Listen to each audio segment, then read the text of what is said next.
नमस्कार। आप सभी प्रशिक्षुओं का Sai college of teachers training ओनामा के इस ऑनलाइन क्लास में स्वागत है। आज के क्लास में हम बात करेंगे बीएड सेकेंड ईयर के पेपर कोड ईपीसी 4 के अंतर्गत यूनिट 2 से। यूनिट 2 में आप सभी को पढ़ना है केस स्टडी। केस स्टडी के अंतर्गत हम लगातार 2 वीडियो में केस स्टडी क्या होता है, केस स्टडी की अवधारणा क्या है और एनसीएफ 2005 में जो है केस स्टडी को किस तरह शामिल किया गया है, इस पर हम विस्तार से चर्चा कर रहे थे। और आज के क्लास में, आज के वीडियो में हम केस स्टडी के एक प्रश्न को आप सभी के समक्ष लेकर आए हैं। तो सबसे पहले आप क्या करेंगे, प्रश्न को नोट आउट कर लीजिए, उसके बाद जो है वीडियो को देखना शुरू करेंगे, जिससे क्या होगा, आप बेहतर तरीके से सब चीज़ों को समझ पाएंगे। तो आप क्या करें, सबसे पहले प्रश्न को लिखें। वो प्रश्न क्या है, प्रश्न ये है, आप प्रश्न लिखेंगे कि आप एक अंतर्राष्ट्रीय स्तर की प्रतिस्पर्धा में भारत का प्रतिनिधित्व कर रहे एक युवा एथलीट हैं। एथलीट क्या होता है, एथलीट बोलते हैं खिलाड़ी को। आप सभी भी सुना होंगे, एथलीट जो होते हैं क्या होते हैं, वो खिलाड़ी होते हैं। युवा एथलीट, युवा एक खिलाड़ी है। और क्या कर रहे हैं आप, प्रश्न ये पूछा जा रहा है कि आप भारत का प्रतिनिधित्व करने वाले एक युवा खिलाड़ी हैं। और प्रतियोगिता के दौरान जब कंपटीशन होता है तो आप देखते हैं कि जो जितने भी आपके साथ सहयोगी और आपके जो कोच गए हैं, कोच यानी कि प्रशिक्षक जो आपके साथ जाते हैं, उसे हम लोग कोच कहते हैं। तो आप प्रतियोगिता के दौरान आप ये देखते हैं कि जो आपके साथी खिलाड़ी हैं वो क्या कर रहे हैं, एक विशेष प्रकार की दवा का उपयोग कर रहे हैं। जब आप उनसे बात करते हैं, उनसे संपर्क करते हैं, तो उनके द्वारा कहा जाता है कि ये दवा जो है, इस दवा का प्रयोग हम अपने कोच के सलाह पर ले रहे हैं। यानी कि उनके कोच ने कहा है कि यदि इस दवा का प्रयोग करेंगे, इस दवा का सेवन करेंगे, तो आपका क्या होगा, आपका परफॉर्मेंस जो है प्रतियोगिता में बहुत ही ज़्यादा बेहतर हो जाएगा और आप बेहतर प्रदर्शन कर पाएंगे। ये दवा जो है प्रदर्शन बढ़ाने वाली दवा है। और इस तरह का दवा का प्रयोग विभिन्न प्रतियोगिताओं में सभी के द्वारा किया जाता है, बहुत आम है ये। यानी कि आपको भी इस दवा का प्रयोग करना चाहिए, आपको भी लेना चाहिए। ये आपका प्रश्न है, इसमें आपको 2 विकल्प दिए गए, यानी कि अपना विकल्प एक ये है और दूसरा विकल्प बी है। और विकल्प ए में आपसे कहा जा रहा है कि इस परिदृश्य में आप क्या करेंगे, अपने लिए उपलब्ध विकल्पों पर चर्चा कीजिए और अपनी कार्यवाही की योजना का विवरण दीजिए। यानी कि इस प्रश्न के एक सेक्शन में से पूछा जा रहा है कि इस परिदृश्य में ऐसी जो समस्याएं हैं, इस समस्याओं में आप क्या करेंगे, आपका क्या रोल रहेगा, आपके लिए वो कौन कौन से उपलब्ध विकल्प हैं, उन सभी विकल्पों पर आपको चर्चा करनी है कि कौन कौन से विकल्प हो सकते हैं। इन सब पर हम चर्चा करेंगे, ठीक है। उसके बाद सेकेंड आपका है, बी में आपसे पूछा जा रहा है, आप क्यों मानते हैं कि प्रदर्शन बढ़ाने के लिए अनुचित साधनों का उपयोग प्रतिस्पर्धा यानी खेल आयोजनों में होना आम है। यह प्रथा जो है किस प्रकार कम की जा सकती है। यह प्रतिस्पर्धा जो है बहुत आम हो गई है। यानी जो भी खेल होता है, उस खेल में क्या करते हैं लोग, ऐसी दवाओं का प्रयोग करते हैं। उनका मानना है कि ऐसी दवाओं का हम प्रयोग करेंगे तो क्या होगा, हम खेल में बेहतर प्रदर्शन कर सकते हैं। तो आपको क्यों लगता है कि ऐसी दवाओं का प्रयोग आम हो चला है, ऐसी दवाओं का प्रयोग प्रत्येक के द्वारा किया जाता है। तो ये तो हमारा प्रश्न हो गया। जब इसका आप आंसर लिखेंगे, जब इसका उत्तर लिखेंगे, तो सबसे पहले आपका जो 2 सेक्शन है, ई और बी, इन दोनों को डिफाइन करेंगे और इन दोनों के बाद आप जो विकल्प हैं, उन विकल्पों पर आपको चर्चा करनी है। तो जब हम उत्तर लिखना शुरू करेंगे तो इसके उत्तर में आप सभी को लिखना है कि उपयुक्त केस स्टडी जो क्या है, ये एक केस स्टडी है। यानी आपके समक्ष एक समस्या दे दी गई है, इस समस्या का समाधान आपको करना है। तो हम यहाँ देख पा रहे हैं जो केस स्टडी हमको दिया गया, इस केस स्टडी में क्या है, साधन और साध्य, 2 चीज़ है। हमारा साधन क्या है, साधन हमारा अनैतिक है, लेकिन साध्य क्या है, साध्य आपका जीत जो है, साध्य आपका जीत है जो कि नैतिक दुविधा का एक आदर्श उदाहरण प्रस्तुत करता है।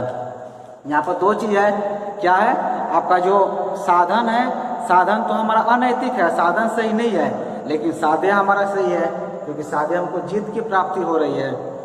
आपको याद होगा, हमने पिछले वीडियो में भी चर्चा किया था कि अच्छे साध्य की प्राप्ति के लिए हम बुरे साधनों का इस्तेमाल कर सकते हैं। तो यहाँ पर क्या है, आपका साध्य तो उचित है, आप साध्य जीत रहे हैं, लेकिन साधन अनैतिक है, तो क्या आप इस्तेमाल करेंगे कि नहीं करेंगे? यह हमारा प्रश्न जो है इसी की नैतिक दुविधा का आदर्श उदाहरण है। इसलिए जो है प्रदर्शन पर बढ़ाने वाली दवाओं का उपयोग प्रतिस्पर्धा का उपहास करने जैसा है, क्योंकि ये कंपटीशन हो रहा है, और कंपटीशन में क्या होता है, कंपटीशन में उससे जिताया जाता है, वो विन होता है जो बेहतर प्रदर्शन करे।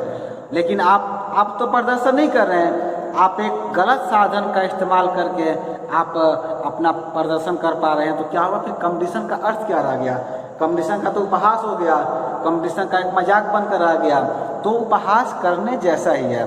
इसीलिए जब हम इस केस स्टडी को अध्ययन करेंगे, इस केस स्टडी को सॉल्व करेंगे, तो हम इसमें लिखेंगे कि इस केस के साथ जो है संलग्न मुद्दे, वो मुद्दे कौन कौन से हैं जो कि इस प्रश्न में शामिल किए गए हैं। तो पहला आपका मुद्दा यह है कि प्रदर्शन बढ़ाने वाली दवा के उपयोग की वैधता, अर्थात वह जो दवा जो है वो प्रतिबंधित पदार्थों की सूची में है या नहीं है। यानी कि आप पहला में लिखेंगे, मन में आप क्या लिख सकते हैं, जो दवा का वो लोग प्रयोग कर रहे हैं, क्या वो दवा जो है वो प्रतिबंधित दवा की सूची में है या नहीं है। होता क्या है कि आप सभी ने देखा होगा, जो एथलीट होते हैं, जो खिलाड़ी होते हैं, उन्हें एक्स्ट्रा डोज के लिए सब चीज़ दिया जाता है, यानी कि उन्हें एक्स्ट्रा दूध पिलाया जाता है, एक्स्ट्रा एनर्जी वाला चीज़ें खाने पीने को दी जाती है। तो उसमें कुछ ऐसी चीज़ें होती हैं जो कि प्रतिबंधित नहीं होती है, यानी कि उन्हें आप ले सकते हैं, लेकिन कुछ चीज़ों पर जो है प्रतिबंध लगा दिया जाता है कि उन चीज़ों का प्रयोग आप नहीं कर सकते हैं। तो सबसे पहले आप क्या करेंगे, ये चेक करेंगे, ये देखेंगे जो वो दवा का प्रयोग कर रहे थे, क्या वो दवा प्रतिबंधित पदार्थों की सूची में है या फिर नहीं है।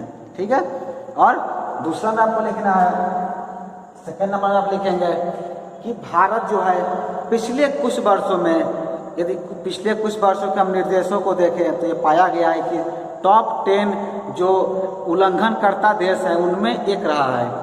इस खुलासे जो है देश की छवि भी धूमिल होती है, यानी कि पिछले हम यदि रिकॉर्ड देखें तो ये पाया गया है कि 10 सालों के रिकॉर्ड में या 10 देशों के रिकॉर्ड में जो ऐसे देश हैं, जो ऐसे देश से खिलाड़ी जो अपना प्रदर्शन बढ़ाने के लिए इसी दवा का प्रयोग कर रहे हैं, तो उन देशों में भारत का भी एक नाम रहा है।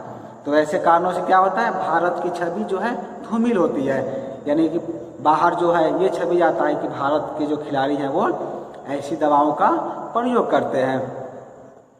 उसके बाद आप लिखेंगे तीसरे नंबर में, थर्ड में आपको लिखना है, ऐसी दवाओं के सेवन हेतु दंड के विषय में जागरूकता का अभाव अथवा एथलीटों का यानी खिलाड़ियों का इसके प्रति उदासीन दृष्टिकोण।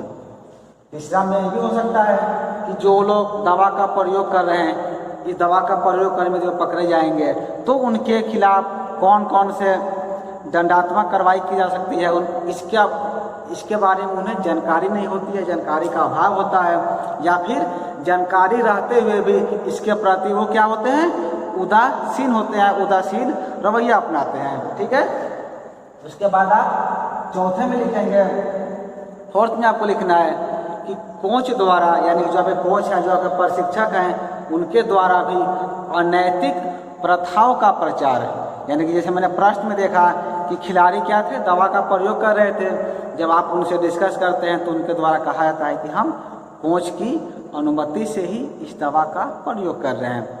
तो हम चौथे में क्या लिखेंगे, चौथे में हम ये पता चल रहा है कि कोच के द्वारा जो है एक अनैतिक प्रथा का प्रचार किया जा रहा है, जिसे वास्तव में जो है बिना ईमानदारी के, बिना कड़ी मेहनत के और समर्पण के जो खेल के जो नैतिक मूल्य हैं उसके प्रति उनका व्यवहार सही नहीं है। खेल के नियम को एक शॉर्टकट तरीके से वो अपने खिलाड़ियों को जिताना चाह रहे हैं। तो ये चार जो है मेन मुद्दे जो है जो इस प्रश्न के साथ संलग्न है, चार मुद्दों पर हमको ध्यान रख करके हम इस प्रश्न का केस स्टडी करेंगे। जैसे मैंने कहा है कि इस प्रश्न को जो है 2 सेक्शन बांटा गया, यानी सेक्शन ए और सेक्शन बी। तो ए में आपने क्या लिखा था? ए में आपने लिखा था कि इस परिदृश्य में आप क्या करेंगे, अपने लिए उपलब्ध विकल्पों पर चर्चा कीजिए और अपनी कार्यवाही की योजना का विवरण दीजिए। तो सबसे पहले हम इस पर बात करेंगे कि हमारे लिए विकल्प क्या है, हम उस कंडीशन में, उस परिस्थिति में क्या करेंगे। तो आप क्या करेंगे, ये लिखेंगे और एक का उत्तर लिखना शुरू करेंगे। इसमें आप लिखेंगे कि ऐसे परिदृश्य में, ऐसी स्थिति में मैं जो है सर्वप्रथम एथलीट जो है, जो खिलाड़ी हैं या कोच का सलाह का पालन करने के विषय में किसी भी संदेह के संदर्भ में अपने अंतःकरण को स्पष्ट करूंगा। यानी कि आप लिखेंगे कि जो खिलाड़ी के द्वारा, जो मेरे साथी खिलाड़ी हैं, जो मेरे गुरु हैं, जो मेरे प्रशिक्षक हैं, उनके सलाह को मानने से पहले मेरा कॉन्शियस माइंड क्या कहता है, मेरा अंतःकरण क्या कहता है, मेरे हृदय की बातें क्या है, उसे मैं स्पष्ट करना चाहूँगा। इसमें लिखेंगे कि यह मेरे माता पिता के साथ साथ कोच द्वारा मुझ में अंतर्दृष्टि यानी कि इंक्लूड किए गए नैतिक मूल्यों के विरुद्ध हो सकता है। ऐसी परिस्थिति में वरिष्ठ खिलाड़ियों का अनुकरण करना मेरे लिए विकल्प नहीं है। कुछ अन्य विकल्प हो सकते हैं, यानी कि ये विकल्प तो आपके पास है ही नहीं कि हम उस दवा का प्रयोग करेंगे। ये विकल्प तो आपका पहले ही खत्म हो गया। क्यों खत्म हो गया? क्योंकि आपके अंदर जो नैतिक मूल्य आपके माता पिता के द्वारा या आपके गुरु के द्वारा आपको सिखाए गए, कभी भी हम अनैतिक कार्य नहीं करेंगे। तो आपके पास ये विकल्प बचता ही नहीं है कि हम उस दवा का प्रयोग करेंगे। ये विकल्प ही खत्म हो गया। तो दूसरा विकल्प क्या हो सकता है, उसके बारे में हम चर्चा करेंगे। आप लिखेंगे विकल्प 1 के बारे में। दूसरा विकल्प क्या हो सकता है? एक विकल्प तो हमारा हो गया कि हम उस दवा का प्रयोग करेंगे ही नहीं, क्योंकि वो मेरे कॉन्शियस माइंड के, मेरे अंतःकरण के विरुद्ध हो सकता है। जो मेरे माता पिता, जो हमारे गुरु ने हमको शिक्षा दी है कि हमें अनैतिक कार्य नहीं करना है, तो मेरे विरुद्ध है ही। तो इसके अलावा जो अन्य विकल्प हो सकते हैं, उन अन्य विकल्प में आप पहले विकल्प में लिखेंगे। पहले विकल्प में आपको लिखना है कि भविष्य में ऐसी दवाओं के सेवन के विरुद्ध खिलाड़ियों या कोच को चेतावनी देना, यानी कि वार्निंग देना। आप क्या कर सकते हैं, उन्हें एक वार्निंग दे सकते हैं कि आप भविष्य में, अभी तो आप दवा का प्रयोग कर लिया है, लेकिन भविष्य में आप कभी भी ऐसी दवा का प्रयोग नहीं करेंगे। यदि आप ऐसी दवा का प्रयोग करते हैं तो हम क्या करेंगे, आपकी शिकायत जो है उच्च अधिकारियों से हम कर देंगे। यानी कि आप उन्हें वार्निंग देंगे, आप उन्हें डराएंगे, धमकाएंगे कि आप ऐसा नहीं करें। ये आपका विकल्प हो सकता है। जब ये करेंगे तो इस विकल्प का फायदा क्या होगा और नुकसान क्या होगा, यानी कि इसके गुण क्या है और इसके दोष क्या है, इसके बारे में भी हमें जानना है। क्योंकि हमने एक विकल्प का चयन किया। पहला विकल्प मेरा क्या रहा, विकल्प ये रहा कि हम उनसे कहेंगे कि आप इस तरह की दवा का प्रयोग नहीं करें, नहीं तो हम इसकी शिकायत जो है आगे अपने सीनियर से या उच्च अधिकारियों से करेंगे आप लोग के विरुद्ध। तो आपका ये विकल्प हो सकता है। तो इस विकल्प का गुण क्या है, इसका फायदा क्या है? इससे फायदा ये हो सकता है कि शिकायत करने से पहले अपने साथी खिलाड़ियों को एक विकल्प प्रदान करना। होता क्या है कि आप तुरंत जाकर शिकायत कर देते हैं तो उन्हें संभालने का एक मौका नहीं मिलता है। मान लीजिए कि कई बार होता है कि आपके क्लास में किसी साथी के द्वारा, आपके सहपाठी के द्वारा कोई गलत कार्य किया जा रहा है, तो आप क्या करते हैं, आप उसे मौका नहीं देते हैं, आप उसकी शिकायत तुरंत अपने शिक्षकों से या फिर अपने प्राचार्य से कर देते हैं। तो आपको ऐसा नहीं करना है, पहले आप उन्हें एक मौका देना है, एक विकल्प देना है। पहले आप उनसे बात कीजिए और उन्हें कहिए कि यदि आप ये काम पुनः करते हैं तो हम आपकी शिकायत कर देंगे। तो जिससे क्या होगा, उन्हें एक मौका मिल जाएगा, उन्हें संभालने का भी एक मौका मिल सकता है और हो सकता है कि आगे से वो ऐसी दवा का प्रयोग नहीं करें। ये इसका गुण हो सकता है। दूसरा गुण ये होगा कि टीम स्तर पर इस मुद्दे का समाधान होना, यानी कि जो टीम स्तर है, जो आपके टीम के लोग हैं, यानी कि आपके प्रशिक्षक हैं और आपके खिलाड़ी हैं, तो उन्हीं लोगों के बीच में ही इस समस्या का समाधान हो जाएगा। ये समस्या आगे तक नहीं जाएगी। इसमें क्या होगा कि टीम स्तर पर ही इस समस्या का समाधान हो सकता है। ये तो इसका गुण हो गया, लेकिन इसके दोष भी हैं। दोष क्या है?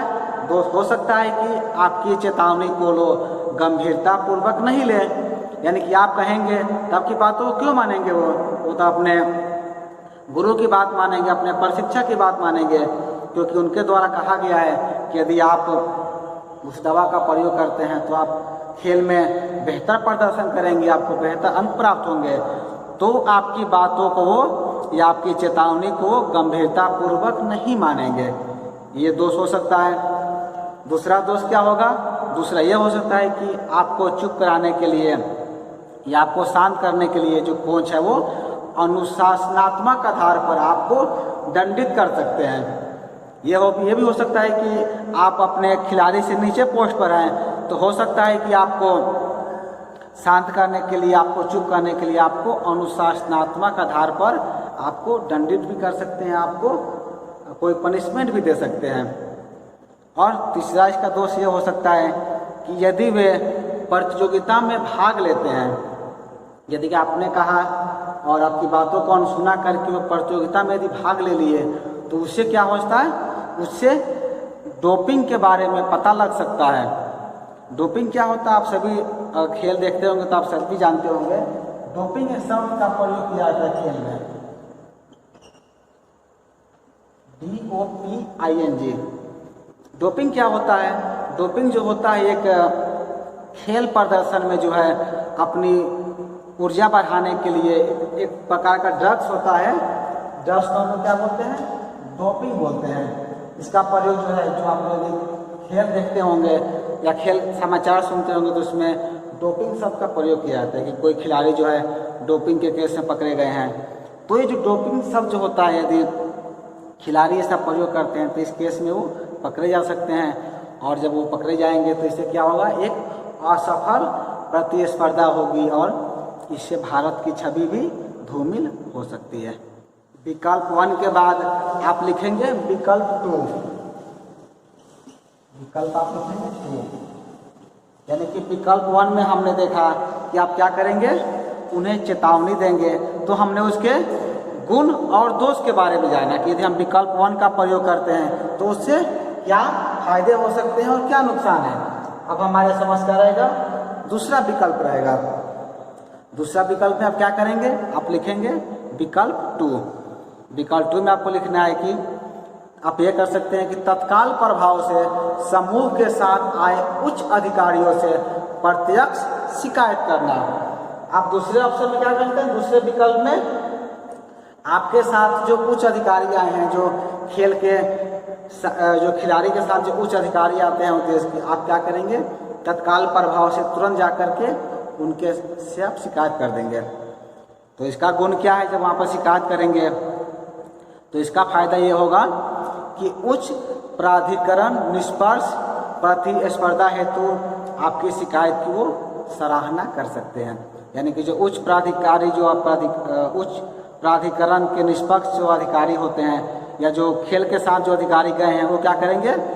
आप जो शिकायत किए हैं, आपकी शिकायत को सराहना कर सकते हैं, आपको शाबाशी दे सकते हैं कि आपने बेहतर काम किया, आपने उन खिलाड़ियों की शिकायत की जो इस तरह के दवा का प्रयोग कर रहे थे।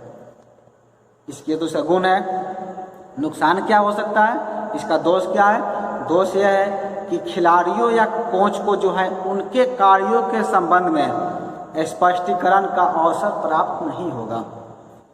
जैसे कि मैंने पहले में कहा था, पहले में ये गुण था कि उन्हें आप एक मौका दे रहे हैं, उन्हें एक मौका मिल सकता है। लेकिन अगर हम विकल्प 2 का प्रयोग करेंगे तो विकल्प 2 में क्या होता है? उन्हें संभालने का, अपना स्पष्टीकरण देने का मौका प्राप्त नहीं होगा। क्योंकि जैसे उच्च अधिकारी के पास आप शिकायत करेंगे, वो क्या करेंगे? तुरंत एक्शन लेंगे और सभी खिलाड़ियों को बैन कर देंगे, उस खेल से निष्कासित कर देंगे। तो उन्हें अपना स्पष्टीकरण देने का मौका प्राप्त नहीं होगा। दूसरा नुकसान क्या है? इसमें जो है निर्दोष खिलाड़ी भी संकट में पड़ सकते हैं। यानी कि हो सकता है आपके साथ जो पूरी टीम गई है, जो एक खिलाड़ियों की, पूरे एथलीट की जो टीम गई थी, उसमें तो प्रत्येक कोई ऐसा कार्य नहीं कर रहा था, तो वैसे खिलाड़ी जो इस तरह के कार्य को अंजाम नहीं दे रहे थे, इस तरह कार्य नहीं कर रहे थे, वो भी क्या करेंगे? इस समस्या में फंस सकते हैं यानी कि निर्दोष खिलाड़ी भी संकट में आ सकते हैं। तीसरा नुकसान क्या हो सकता है कि कोच के साथ साथ उच्च अधिकारी भी इसमें शामिल हो सकते हैं। ये भी हो सकता है कि आप जिनके पास शिकायत करने गए वो भी इसमें शामिल हो, क्योंकि जब एक कोई काम होता है तो सभी के सहमति से होता है। तो कोच यदि कह रहे हैं खिलाड़ियों को ऐसा कार्य करने के लिए, तो आप जिनके पास शिकायत करने गए हैं वो अधिकारी भी इसमें शामिल हो सकते हैं। ये भी आपका हो सकता है। तो दो विकल्प के बारे में मैंने इस प्रश्न के आज वीडियो में जाना। क्योंकि ये वीडियो आपका लंबा जाएगा, इसीलिए हम बाकी जो विकल्प है और जो इसका समाधान है हम इसके ऊपर चर्चा करेंगे अगले वीडियो में। यानी कि अगले वीडियो में आप जानेंगे विकल्प 3 में आप क्या करेंगे, और इसके अलावा जो इसका सेकेंड यानी कि जो बी था, बी में आपका क्या प्रश्न था, आप सभी को याद होगा। जो बी में आपको जो प्रश्न दिया गया था वो प्रश्न आपका ये था कि आप क्यों मानते हैं कि प्रदर्शन बढ़ाने के लिए अनुचित साधनों का उपयोग प्रतिस्पर्धी खेल आयोजनों में किया जा सकता है, और यह प्रथा जो है किस प्रकार खत्म की जा सकती है। इसके बारे में भी हम बात करेंगे अगले वीडियो में। उसके बाद एक सटीक आंसर जो है उसको भी निकालेंगे कि इन सब के बाद इन इतनी ज़्यादा चीज़ें हैं, इतने सारे गुण और दोष हैं, इन सब के होते हुए आप फाइनल आंसर क्या निकालेंगे, फाइनल उत्तर क्या होगा, इसके बारे में हम बात करेंगे अगले वीडियो में, यानी कि इस वीडियो के भाग 2 में। इस वीडियो में इतना ही। यह वीडियो देखने के लिए आपका धन्यवाद।